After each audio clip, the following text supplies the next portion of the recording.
Bonjour, mesdames et messieurs, bonjour et bienvenue à toutes et à tous. J'espère que vous allez bien. On se retrouve après une longue absence. Et oui, je n'étais pas là déjà, il y a eu la trêve de Noël pour les courses de biathlon, bien sûr.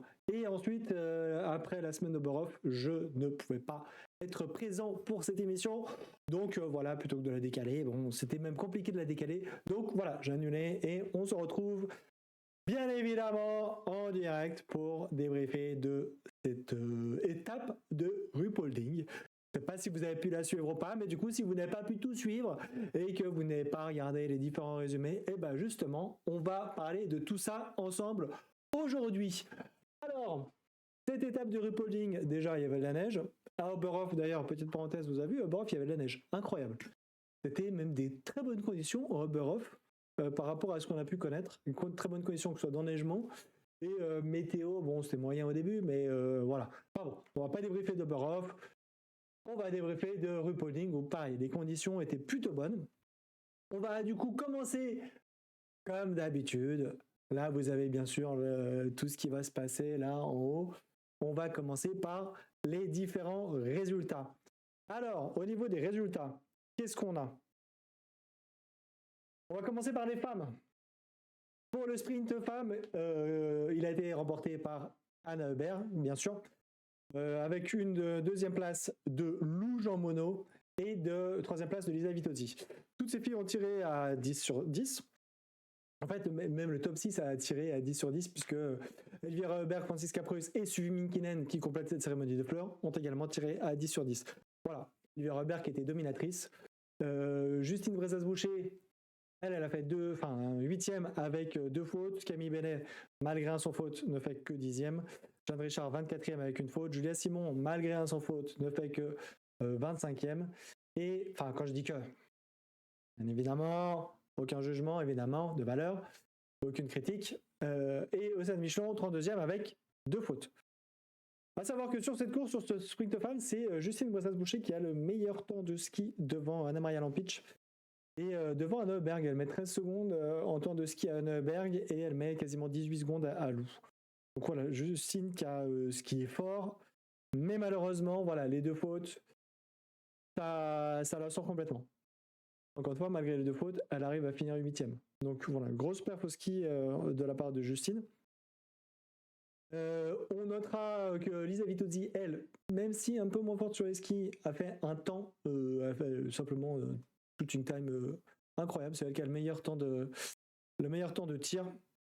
Je crois que il me semblait que j'avais noté les stats, mais je ne sais plus, mais elle a tiré, je crois, les 2 fois. Ah non, ça c'est pour autre chose. Ben voilà, c'est elle qui a le meilleur temps de tir. Lisa Vitozzi, qui je trouve, moi, sur ses tirs, depuis ce début de saison, est juste incroyable en fait. Elle tire comme une mitraillette à chaque fois et la plupart du temps, ça rentre. Donc voilà, c'est impressionnant. Moi, je trouve. Je sais pas ce que vous en pensez, mais en tout cas, je trouve que Lisa, c'est impressionnant. Ensuite, pour la poursuite chez les femmes, remportée par notre Lou national, bien sûr. Lou qui n'a fait qu'une seule erreur sur cette course au dernier tour, mais voilà, elle avait pris suffisamment de marge à chaque fois sur les skis pour pouvoir gommer un peu, et surtout Anna Hubert qui s'était lancée devant, elle a fait 3 fautes. Et une très belle 3e place de Camille Benet. J'avoue, je sais pas si vous avez regardé la course, je sais pas si vous avez vu, mais Camille était sortie justement 3e avec Maren Kierkegaard 4e. Perso, j'avais un peu peur que ça tienne pas. Voilà, puisque Camille est un peu moins forte sur les skis, et surtout Maren Kierkegaard, à l'inverse, elle est très forte sur les skis. Elle avait, on parlera un peu du relais après, mais sur le relais, elle avait été impressionnante, je trouve. Et donc voilà, c'est tenu pour Camille, et tant mieux, ça fait plaisir justement à 20 sur 20. Camille qui a des stats de tir juste choquantes. Elle est à 96,7 en debout et à 95% en couché. C'est alors, il y a une tireuse qui a un 100%, sauf qu'elle a fait qu'une seule course, donc on s'en fout, mais du coup Camille c'est vraiment la meilleure tireuse de ce circuit. Donc voilà, pour la poursuite, on a, donc je disais, Marine Kierkegaard qui a fait 4e, devant, Amy Basserga pour la Suisse qui a fait 2 fautes, et surtout très belle 6e place d'Océane Michelon avec 2 fautes. Océane Michelon qui a, je crois, le meilleur temps de ski, si je dis pas de bêtises, sur cette poursuite. Et du coup, pour les autres françaises, donc on a 19e Justine Brezas-Boucher avec 5 erreurs et 30e Jeanne Richard avec 4 erreurs. Pour les hommes. Pour le sprint qui a été remporté par Sébastien Samuelsson avec un sans faute. Donc Samuelsson, il a été impressionnant. Ça a été du grand Sébastien Samuelsson avec un sans faute au tir et surtout un très bon temps de ski. Voilà, c'est même le meilleur temps de ski d'ailleurs de ce sprint devant Tommaso Giacomel. Donc il a mis 7 secondes en temps de ski à Tommaso Giacomel. Il a mis 20 secondes en temps de ski à Eric Perrault, qui est le 3e temps de ski, 23 secondes à Fabien Claude, qui a le 4e temps de ski, et 28 secondes à Martin Ponsiluoma, qui est pourtant un très bon skieur. Alors Samuelsson, c'est un excellent skieur aussi, mais Ponsiluoma est souvent dans le top 3 des temps de ski. Donc voilà, là c'est quand même assez costaud ce qu'il nous a montré, Samuelsson. On a une belle 4e place de Quentin avec un 0 faute, une 5e place d'Eric avec une faute et une 6e place de Martin Ponsiluoma avec une faute. Pour les autres Français, alors Emilien, qui était un peu malade cette semaine, il avait été écarté du relais homme, donc arrive quand même à décrocher une très belle 7e place avec une erreur. Oscar, 14e place avec une erreur. Fabien Claude, 4 erreurs, donc 37e place. Et Emilien Claude, qui fait des allers-retours entre IBU Cup et Coupe du Monde, qui fait une 53e place. Au niveau de la poursuite, elle a été remportée par Johannes Dalle. Voilà, il a réussi à rattraper Rico dans le dernier tour. Rico qui avait réussi pourtant à sortir premier du pas de tir, mais qu'on avait quand même mis pas mal sur les skis sur les 4 premiers tours pour à chaque fois rattraper son retard. Donc il s'était lancé avec 42 secondes de retard sur Samuelsson et pourtant ils sont rentrés quand même en même temps sur le pas de tir. Je crois que c'était sur le premier ou le deuxième tour, je me souviens plus. Juste pas m'aider si vous avez l'info. Mais en tout cas, voilà, il avait réussi à rattraper son retard. Donc il en avait beaucoup donné sur les skis. Et voilà, je pense que c'est ça qui a joué un peu dans le dernier tour face à Johannes Dalle. Donc voilà, en tout cas, très belle 2e place d'Eric Perrault et Martin Ponsiluoma, malgré 4 erreurs, qui a fait un très bon temps de ski, qui lui a permis de décrocher cette 3e place. Fabien Claude, excellente remontée. Fabien Claude, là, donc pour le sprint, on le voit, il était 37e. Et il arrive à remonter à la 4e place. Il a fait un dernier tour. C'est lui qui a le meilleur temps de ski en fait de cette poursuite d'ailleurs, Fabien Claude. Et il a fait justement, ça lui a permis de faire une très grosse remontée. C'était juste très belle course. Le finish était vraiment impressionnant justement entre Martin Ponsiluoma, Fabien Claude, Tommaso Giacomel et Samuelsson. Samuelsson qui était un petit peu derrière, mais du coup Giacomel qui était un peu devant, qui s'est fait rattraper à la fin par Ponsiluoma et Fabien Claude. Donc voilà. Ça c'est bon pour le classement général parce que voilà, ça se tire la bourre entre Giacomel. Alors Botton n'étant pas là cette semaine, il a perdu un peu, on le verra après. Mais du coup, ça se tire quand même pas mal la bourre entre Giacomel, Samuelsson et Eric Perrault, même si maintenant Giacomel a une petite longueur d'avance.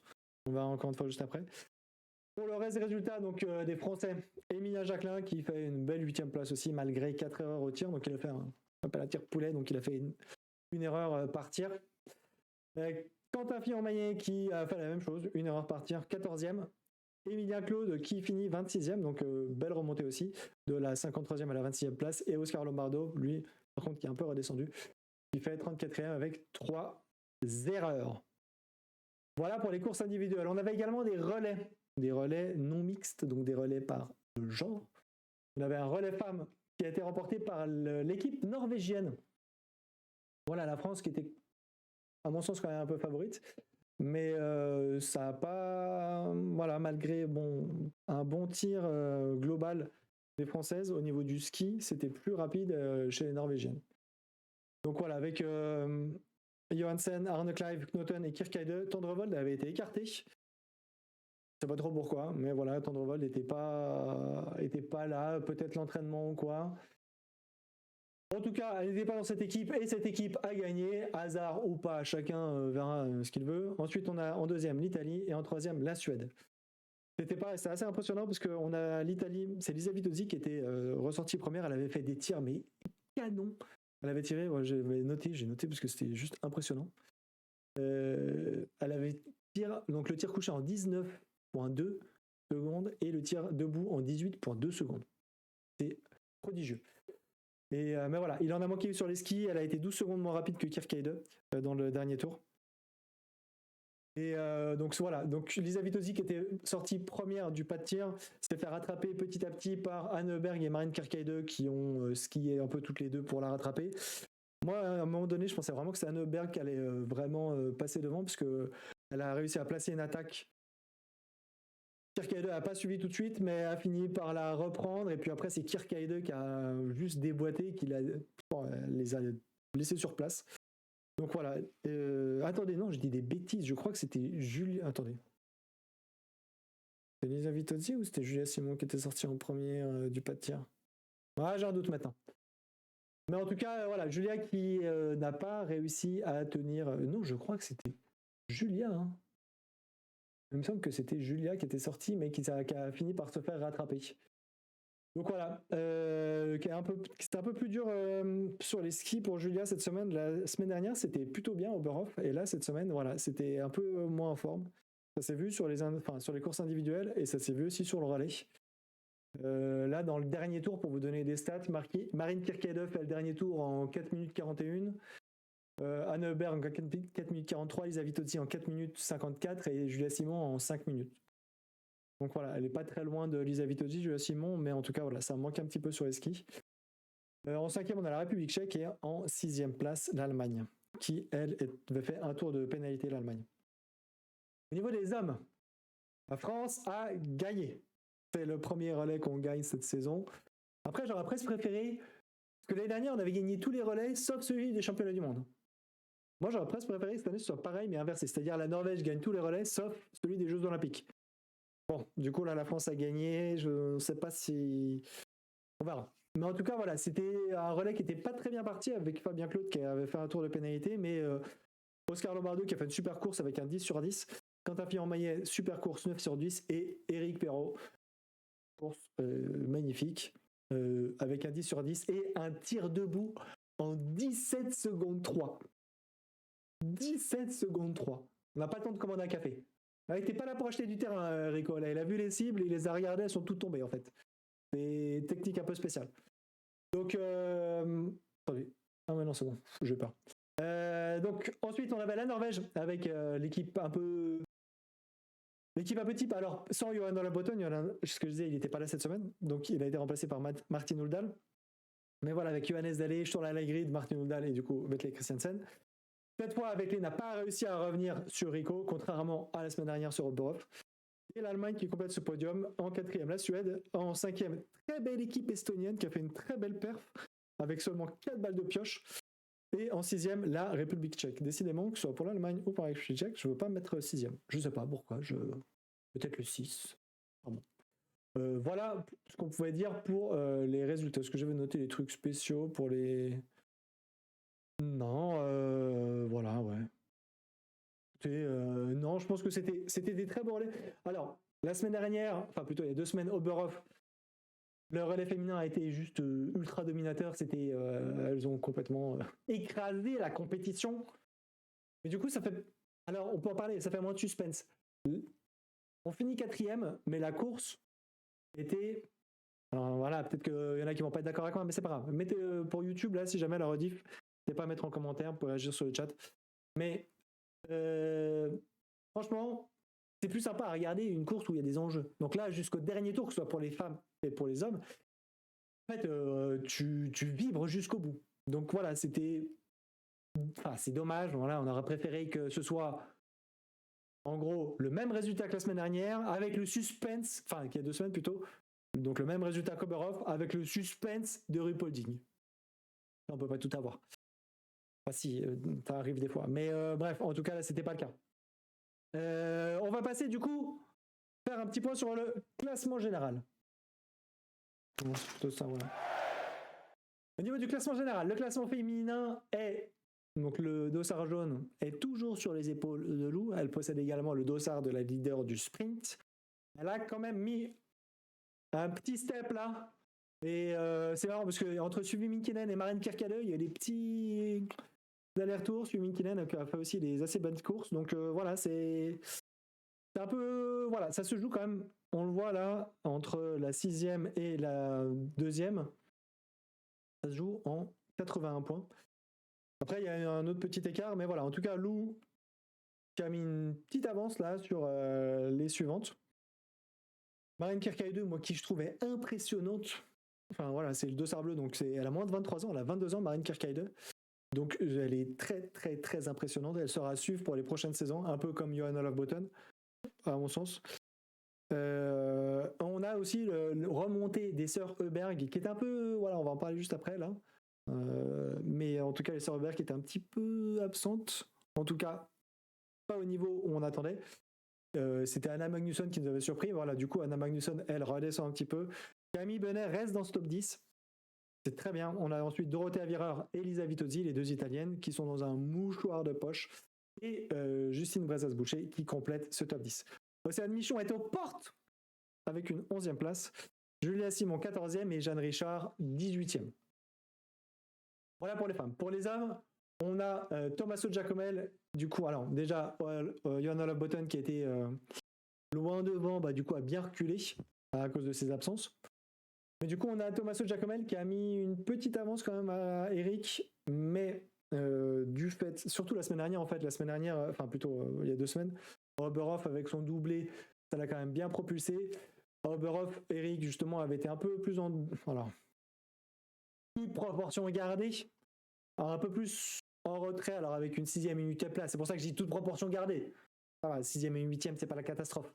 Ça reste des très bons résultats. Mais quand l'un de vos rivales fait un doublé, enfin fait 2 fois premier, du coup, forcément, et que vous faites pas 2e, voilà. Donc il avait pris un peu du retard à Oberhof, Eric, mais qu'il a réussi à recombler un petit peu. Donc il y avait plus de 100 points d'écart entre les deux. Voilà, là maintenant on est repassé sous les 100 points d'écart. Donc tant mieux. Tommaso Giacomel, donc qui a ce maillot jaune, qui va le garder encore, enfin ce dossard jaune, pardon, qui va le garder un petit peu. Il y a aussi le dossard du sprint et de la mass start. Eric, lui, a le dossard de la poursuite. Et voilà, c'est ce que je disais. Par contre, c'est un mouchoir de poche avec Sébastien Samuelsson qui est bien remonté. Donc qui n'est qu'à 14 points d'Eric Perrault. Donc là, ça faut pas s'endormir. Hein. Faut rester un peu au taquet parce que la moindre contre-perf, ça va se payer cash au niveau du classement général. Du coup, Johanna Love-Botton va revenir cette semaine à comment ça s'appelle, à Nové Mesto na Morave. D'ailleurs, on va faire une petite parenthèse après. Quant à Fior Maillet qui lui 6e avec qui est juste devant Martin Ponsulama, Vetle Christiansen, Storla Laigrid et Philippe Navrat qui fait son entrée dans le top 10. Emilia Jacquelin, lui, qui est un peu sorti du top 10, qui est, mais juste, 15 points de Philippe Navrat, donc 11e, Fabien Claude, 16e, et Oscar Lombardo, 26e. J'ai pas mis Emilien Claude, parce que voilà, Emilien Claude faisait des allers-retours, et j'ai préparé ça avant. C'était avant, notamment, qu'on sache la composition des JO, mais les JO, ce sera un peu plus tard. D'ailleurs, du coup, c'est ce que je voulais dire, j'allais faire une petite parenthèse, mais voilà, donc Johanna Love-Botton qui revient pour... comment ça s'appelle, pour Nové Mesto. En fait, là, cette année, ça va être un peu bizarre au niveau du classement général, puisqu'on a des athlètes qui vont faire des impasses sur... alors là, Johanna Love-Botton, apparemment, il était malade. C'est pas qu'il a fait des impasses, c'est qu'il était malade. Donc, il a été préservé. Mais on a des athlètes qui font des impasses. Typiquement, Lisa Vitozzi et Dorothea Virer avaient fait l'impasse d'Oberhof. Elles n'étaient pas là. Elles préparaient les JO. Et là, en fait, cette semaine, on a pas mal d'athlètes, en tout cas dans les autres nations, la France, je crois pas, mais en tout cas dans les autres nations, qui font l'impasse sur Nové Mesto. À savoir, on a les sœurs Heuberg qui n'iront pas à Nové Mesto. Je crois que Vetle, Sturla, enfin, pareil, chez les Norvégiens, il y en a plusieurs qui vont pas faire Nové Mesto. Chez les Norvégiens, c'est plutôt ceux qui ont fait maintenant, la plupart des, on va dire des athlètes de l'équipe A vont être mis un petit peu en repos en préparation des JO, puisque c'est la dernière étape Nové Mesto avant les Jeux Olympiques de Milano Cortina. Et du coup, voilà, on fait remonter des athlètes des circuits inférieurs au circuit supérieur. Ingrid Tendrevol, du coup, elle qui n'a pas pu s'entraîner, et Johanna Love-Botton, qui n'ont pas fait les étapes là, de rupolding, eux, on va les mettre là pour justement les préparer. En fait, ça va être leur préparation, les remettre dans un rythme un peu de compétition. Mais voilà, du coup, cette étape de Nové Mesto, ça va être un peu particulier. Pour ceux qui jouent le général, je pense qu'ils vont continuer de jouer le général. Mais derrière, voilà, typiquement, ceux qui ne seront pas là cette semaine vont perdre un petit peu au niveau du classement. D'ailleurs, cette semaine, à Nové Mesto, on aura un nouveau format qui est l'individuel court. Voilà, ce sera là, un peu inédit. Format qu'on va regarder en viewing party sur Twitch. N'hésitez pas à venir sur la chaîne Twitch pour regarder ça. Il y a le planning vous mettrez le lien vers la chaîne Twitch dans la description pour la rediff YouTube. Et du coup, il y a le planning justement de quand est-ce qu'on regarde tout ça. Donc voilà, si vous voulez, justement, ça permet de regarder les courses ensemble, de réagir, de commenter, de passer un bon moment, tout ça. Voilà ce qu'on pouvait dire sur ce classement général et sur la petite parenthèse que j'ai fait sur Nové Mesto. On va du coup passer à la rubrique suivante. Je voulais parler un peu du retour de la Suède. Pourquoi ? Parce que moi je trouve qu'en fait déjà depuis Oberhof, on retrouve des athlètes suédois qu'on n'avait pas trop vu en début d'année, en tout cas sur la première partie des épreuves de la Coupe du Monde. Alors certes, encore une fois, on avait vu Anna Magnusson, mais c'est pas Anna Magnusson qu'on attendait. On attendait plutôt justement les Söderberg, on attendait Sebastian Samuelsson. Pareil, on avait vu un peu une ou deux fois Jesper Nelin, mais pareil, alors Jesper Nelin, il avait été un peu surprenant, mais c'est pas les athlètes qu'on attendait de voir. Là, la semaine dernière, le doublé d'Elvira Öberg, Anna Öberg qui fait 3e sur la poursuite. Là, Samuelsson, la semaine dernière, qui arrive à faire une 4e place sur le sprint et une 3e sur la poursuite. Puis, Aru Polding, justement, là, on vient d'en parler, gagne ce sprint et réussit à faire quand même un top 6, donc 6e sur la poursuite. Donc voilà, ça fait quand même des athlètes qui sont des cadres, en fait, dans cette équipe, de cette équipe suédoise, qui n'étaient pas assez là, en fait. Pas assez dans les podiums ou même dans les cérémonies des fleurs.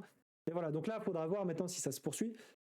Mais voilà. Alors que normalement, justement, les années précédentes, ce qu'on voyait, c'est que les Suédois, les Norvégiens et les Finlandais arrivaient assez bien à performer en début de saison et parfois s'essoufflaient un peu. Pour des fois revenir en fin, mais voilà, il y avait un petit creux. Alors que là, c'est l'inverse. Il y avait un creux au début, puis là, ça remonte.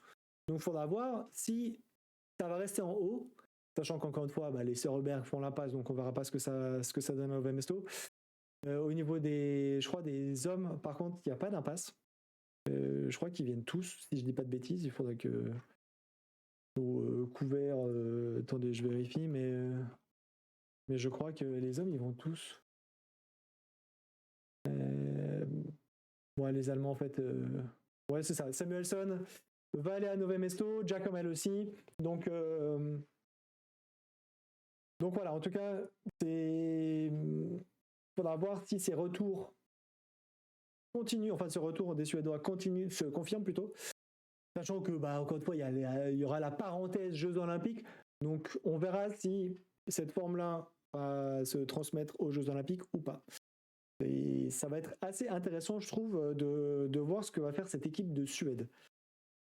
Pareil, on n'a pas trop vu de relais mix ces derniers temps, mais du coup, ça va être intéressant. Enfin, perso, je trouve que ça va être intéressant. Dites-moi ce que vous en pensez. Mais voilà, en tout cas, moi, ça me fait... J'avoue, même si c'est la Suède, ça me fait plaisir quand même de voir ces athlètes-là revenir un peu sur le devant. Ça rebascule. C'est toujours bien quand il y a un peu de compétition, parce que oui, c'est sûr, quand tu as un athlète qui surdomine tout, et qu'en plus il est ta nation, t'es content. Mais c'est aussi cool quand tu as de la compétition, en fait.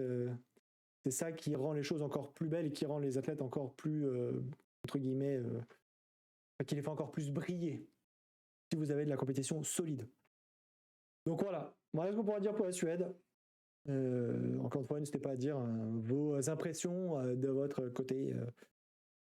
On va passer aux sélections pour les JO. Sachant qu'il y a eu du changement, moi j'ai préparé un peu les trucs hier. Heureusement, j'ai pu vite fait préparer les trucs aujourd'hui, parce que hier, les noms n'étaient pas tombés pour tout le monde, alors qu'aujourd'hui, il y a quelques nations qui ont donné les noms. Alors, j'ai pas eu le temps de regarder tout le monde, mais voilà, j'ai pu voir en tout cas pour la France et la Norvège. Je crois que la Suède n'a pas encore totalement annoncé. Mais voilà, en tout cas, pour la France et la Norvège, c'est tombé. Pour la France, c'est assez logique, en fait. C'est les athlètes qu'on voit actuellement sur le circuit de la Coupe du Monde, à savoir, pour les femmes, du coup, Lou Jean Monod, Justine Brezas-Boucher, Julia Simon, Océane Michelon et Jeanne Richard. Jeanne Richard qui était un petit peu Camille Benet, pardon, j'ai oublié aussi. Jeanne Richard qui était un petit peu en ballottage, c'est pas sûr par rapport à Paula Beauté, mais finalement, du coup, voilà, elle a été maintenue pour les Jeux Olympiques. Et pour les hommes, du coup, pareil, c'était Emilien Claude et Oscar Lombardo qui étaient un petit peu en ballottage, mais voilà, ils ont été confirmés. Côté des 4 titulaires habituels, à savoir Emilien Jacquelin, Quentin Fillon-Maillet, Fabien Claude et bien sûr Éric Perron. La Norvège, pareil, maintenait un peu pas le suspense, mais regardez un petit peu, sachant que, encore une fois, pour moi, c'était le plus problématique dans cette équipe norvégienne, c'est presque au niveau des femmes, c'était Ingrid Tandrevold, qui est la plus expérimentée sur le circuit Coupe du Monde, qui était censée être la leader de cette équipe norvégienne, et au niveau quand on regarde en fait classement général, qui n'est pas du tout cette leader qu'on attendait, puisque voilà, elle a des performances qui sont pas ce qu'on attendait d'elle, et je pense que ce que les coachs norvégiens attendaient d'elle, c'est vraiment Marine Kirkeide qui explose tout. Donc voilà, je pense qu'il y avait un petit peu une incertitude de son côté pour sa participation aux Jeux Olympiques. Elle a finalement été confirmée. Donc pour les femmes, on aura Marine Kirkeide et Caroline Knoten. Pareil, Caroline Knoten, j'en ai pas parlé, mais elle performe plutôt bien en fait cette année. On aura Marte Johansen, du coup j'ai dit Ingrid Tandrevold, et Juni Arne-Clive qui sera la remplaçante. Elle a fait d'ailleurs un très bon relais là cette semaine justement pour cette équipe norvégienne. Chez les hommes, c'est assez logique en fait, pareil, c'est ceux qu'on voit en Coupe du Monde, il n'y a pas de surprise. Ce sera Johan Olabotten, Sturla Laigrid, Vetle Christiansen, Martin Uldal et Johannes Daly. Ça va être intéressant de voir ce que va faire Johannes Daly. Johannes Daly, c'est un peu le... Comment ça s'appelle Disons que les années précédentes, il faisait pas mal de yo-yo entre IBU Cup et Coupe du Monde, parce que l'équipe norvégienne masculine est extrêmement dense. Il y a... dans l'IBU Cup et même dans les circuits inférieurs, il y a énormément d'athlètes qui sont presque prêts en fait à monter dans cette équipe A. Donc vu que la compétition est quand même féroce, la preuve en est, c'est que l'équipe norvégienne avait même fait descendre Vetle Christiansen et Tarjei Bø en IBU Cup pendant un temps. Donc c'est pour dire en fait que des patrons comme ça, pour que des patrons comme ça descendent en IBU Cup, c'est qu'il y a justement ça pousse au cul derrière, donc tu peux pas te relâcher. Donc voilà, pour revenir sur Johannes Daly, il y avait une certaine inconstance là cette année, j'ai l'impression qu'il la gomme un peu. Il y a eu un petit accident sur le relais de la semaine dernière, mais sinon, il est, je trouve, beaucoup plus constant que les années précédentes. Les années précédentes, il remontait en Coupe du Monde. Il y avait peut-être une course qui était bien, puis après les tirs, c'était. Alors le ski, c'était toujours été pas mal pour Johannes Daly, mais c'était le tir où c'était assez catastrophique. Donc voilà, il faudra voir ce que ça donne aux Jeux Olympiques. Il faudra voir aussi, on fera peut-être un point la semaine prochaine, justement voir s'il y a d'autres annonces, notamment pour cette équipe allemande. Alors peut-être qu'il y a déjà eu, si vous avez les infos, n'hésitez pas. Hein. Alors là, si vous avez un commentaire, si vous mettez un commentaire, je sais pas, là on est mardi, donc si vous le mettez dans le week-end, forcément, on aura l'info, mais n'hésitez pas quand même à la mettre, on pourra en reparler la semaine prochaine, mais du coup c'est normal. Alors peut-être qu'elle est tombée ce mardi, mais j'ai pas eu le temps de la voir. Enfin bref. En tout cas, on en reparlera potentiellement mardi prochain pour essayer de compléter justement sur... On va pas faire toutes les nations, mais on va dire les nations un peu... les grosses nations du biathlon. Sans vouloir, bien sûr, manquer de respect à toutes les autres nations qui participent et à tous les athlètes des autres nations qui participeront. Bien évidemment. Mais voilà, ce serait quand même un peu long si on faisait la liste complète. D'ailleurs, j'ai vu qu'il y a une athlète, alors je ne savais pas, petite fun fact, il y a une athlète brésilienne en Coupe du Monde. Voilà. Et ça va, je ne savais pas, j'ai découvert ça justement hier en préparant, en regardant un peu le classement général, vous regardez sur l'IBU Cup, voilà, il y a une athlète italienne. Brésilienne, pardon. Incroyable. Bref. Voilà pour ce qu'on pourrait dire sur les JO. Donc encore une fois, on reviendra dessus, je pense, la semaine prochaine. Et enfin, on va passer sur last but not least, la dernière break. À qui on met une cible dans le dos parce qu'il est quand même un peu... Hein, on n'a pas envie de le voir continuer comme ça.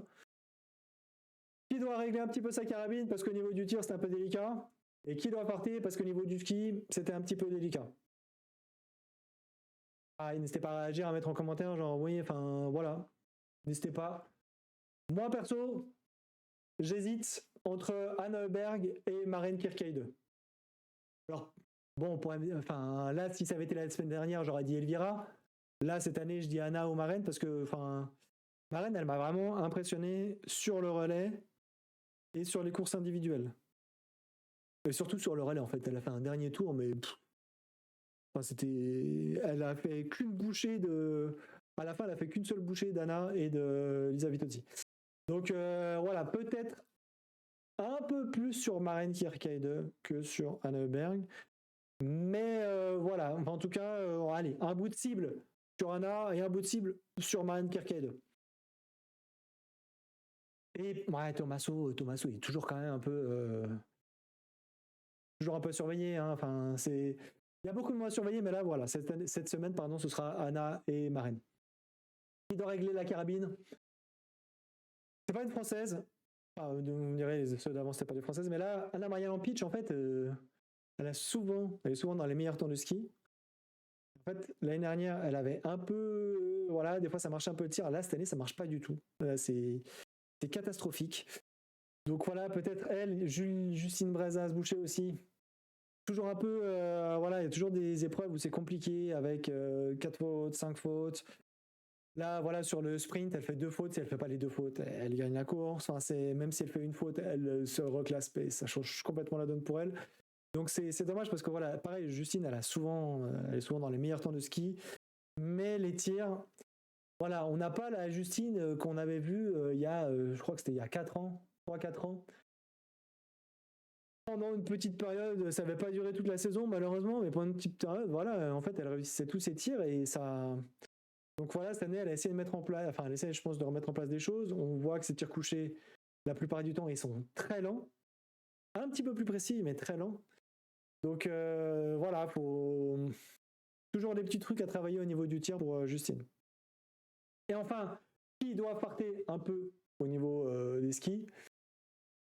C'est un peu compliqué cette semaine parce que voilà, moi je trouve que ça c'est un peu, on va dire, les meilleurs temps de ski, ça s'est un peu passé de l'un à l'autre, tout ça. Il n'y a pas de grosse sous-performance. Peut-être Julia Simon. Voilà, la semaine dernière, elle était en forme. Là, cette semaine, j'ai trouvé un peu moins en forme sur les skis. Voilà, on a vu au niveau du sprint, malgré un 10 sur 10, bah, elle ne réussit pas à se classer, elle ne réussit pas à bien se classer. Elle était, attendez, je reprends. Elle était, je crois, 25e. Donc voilà, c'est. Julia, c'était un peu compliqué cette semaine. Donc voilà, mes formes ou. Enfin, forcément quelque chose. C'est pas le fart, puisqu'elles sont tous le fart pareil. Ah, voilà, un invité surprise. Voilà, c'est pas ce que vous pensez. Ce n'est pas ce que vous pensez. Calmez-vous, s'il vous plaît. Donc voilà, peut-être Julia Simon. Dites-moi ce que vous. Voilà. Dites-moi en commentaire, n'hésitez pas à me dire qui vous auriez mis, vous, de votre côté, pour qui sera la cible, qui doit régler sa cara et qui doit un peu partir les skis. Ou, voilà. En tout cas, on en a fini pour cette émission. Merci d'avoir regardé, merci d'avoir suivi. N'hésitez pas à mettre un commentaire pour voilà. La dernière fois, il y avait un petit truc qui me disait que on voyait pas assez bien les tableaux. Je prends en compte toutes vos remarques à partir du moment où c'est constructif. Donc voilà, merci à toutes et à tous d'avoir suivi. J'espère que ça vous a plu. On se donne rendez-vous la semaine prochaine en direct sur Twitch à 18h pour débriefer les courses de Nove Mesto. Et bien sûr en rediff sur YouTube quelques temps après. Allez, passez une bonne soirée. À la prochaine. Ciao, ciao.